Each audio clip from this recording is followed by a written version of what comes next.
एक बार की बात है, एक जंगल में एक शेर रहता था।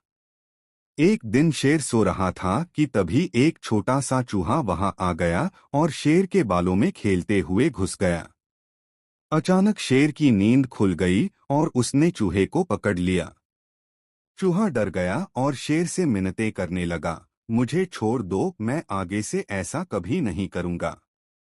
शेर को चूहे पर दया आ गई और उसने उसे छोड़ दिया। चूहा जाते जाते शेर से बोला, मैं आपके इस एहसान का बदला जरूर चुकाऊंगा। शेर हंस पड़ा।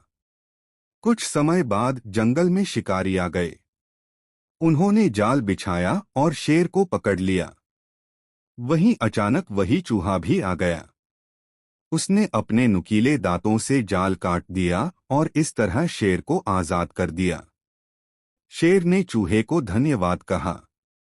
चूहा बोला, कोई बात नहीं, उस दिन आपने मेरी मदद की थी और आज मैंने आपकी। इसमें धन्यवाद की क्या बात है।